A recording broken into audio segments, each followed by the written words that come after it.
acara kita ini luar biasa sempurna di mata manusia ya, meskipun pasti tidak ada yang sempurna di mata Allah.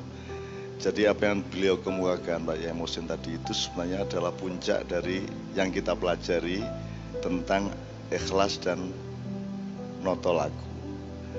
Ketika beliau bertanya kepada kita atau mempertanyakan yang beliau sudah tahu jawabannya, jane awake dhewe iki nyembah Gusti Allah iki apane sing disembah, ngono ya. Kene sembayang iki jane sembayang nang apane, terus dan seterusnya ya. Kan jawabannya memang belum kita sebut tadi. Itu kan jawabannya adalah walam yakullahu kufuwan ahad, yaitu jawabannya. Tidak ada apapun atau siapapun yang menyerupainya ya, Pak Muzamil ya. Kalau saya bisa menjawab ikine yang kita sembah itu ininya, kalau kita bisa merumuskan berarti ayat itu tidak berlaku. Kalau kita bisa merumuskan Allah berarti dia tidak walam yakullahu kufuwan ahad. Jadi kita tidak diperkenankan oleh Allah untuk bisa merumuskan Allah. Maka kita jangan coba merumus-rumuskan, wis dirasakno, dilakoni, iku isone ngono tok. Karena kalau kita ngerumus-rumuskan itu membatalkan ayat walam yakullahu wanakat atau mungkin walaisa kamitslihi syai'un. Satu. Terus beliau melebarkan kepada satu dialektika man arafa nafsahu faqad arafa rabbahu wa man arafa rabbahu faqad arafa nafsahu, kan gitu kira-kira. Beliau sudah mengantarkan kita untuk lho kowe iki ra duwe apa-apa, kowe iki ra iso apa-apa gitu ya. Nah, kita sempurnakan untuk pembelajaran kita. Kowe iki menungso ora ming ora iso apa-apa, ora ming ora duwe apa-apa, kowe iki ra ono. Jadi puncak pengetahuan manusia adalah sadar bahwa kamu itu tidak ada aslinya. Yang ada hanya Allah. Begitu kamu ngerti ketiadaanmu, kamu akan sampai kepada satu kesimpulan yang ada hanya Allah. Jadi kalau ada kamu itu sebenarnya bagian saja dari kehendak Allah. Kowe ono ora ono ki terserah Allah. Dan kita ini tidak ada. Jadi kita ini bukan pihak lain. Ngerti ya? Ini Tuhan satu pihak terus kita. Kita bukan pihak lain. Kita ini bagian dari ini. Kita ini bagian dari Allah. Makanya ilaihi rajiun. Jadi menggang sedelet kok bali menenang sejatine.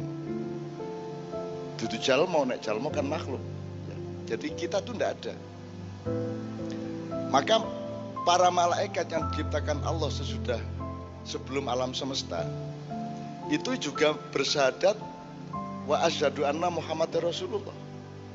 Orang menyatakan loh, kan Kanjeng Nabi durung ngono. Gula Kanjeng Nabi ketika di casting jadi Muhammad bin Abdullah.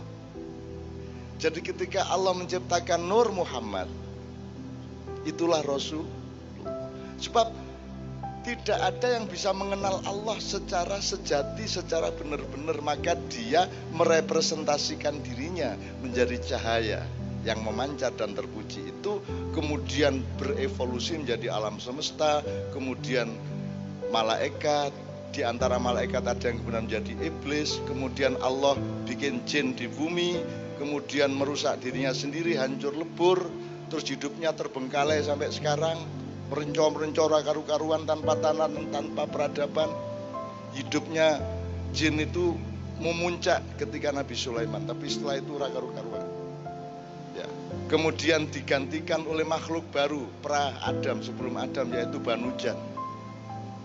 Wong Jawa mengundangi Banujan. Nah, ketika Banujan ini juga merusak dirinya dan menumpahkan darah di antara mereka, ketika itulah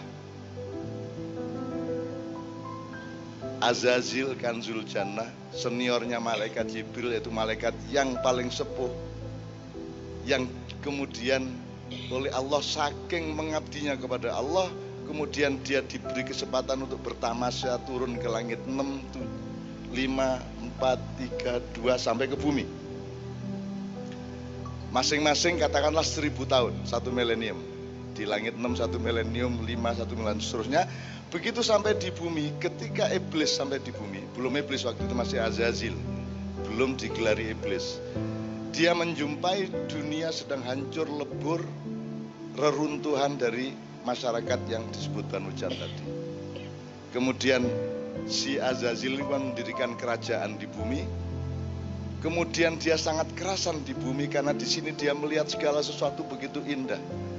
Ya, ada siang malam yang romantis, ada pohon-pohon di mana-mana, ada ijo royo-royo, ilir-ilir. Ilir-ilir apa? Tandure wes sumile tak ijo royo-royo tak senggo temanten anyar. Ada gunung, ada pelangi, ada begitu rupa indahnya bumi ini sehingga si Azazil ini tidak mau pulang ke langit, tidak mau pulang ke langit 7. Dia melawan kehendak Allah. Wong dia disuruh tamasya pariwisata sebentar, dia tidak mau balik. Akhirnya Allah marah sehingga Allah kemudian nek ngono aku gawe adab. Aku gawe khalifah di bumi. Kemudian malaikat dimintakan wa idh qala lil malaikati isjudu li adama fasajadu, semua malaikat kecuali Azazil, maka dia disebut iblis oleh Allah. Kenapa Azazil tidak mau sujud kepada Adam? Karena dua hal. Yang pertama, dia hubbud dunya, dia merasa nikmat di bumi, ya. Nomor dua, kan dia cemburu kepada Adam, karena Adam itu ciptaan Allah yang paling bagus, masterpiece, yang paling ganteng, apik, gagah, sempurna. Jadi sampean ini sempurna, proporsional, irungnya semene, kupingnya semene, bibirnya. Kena ora percaya mlebu nang gone jin.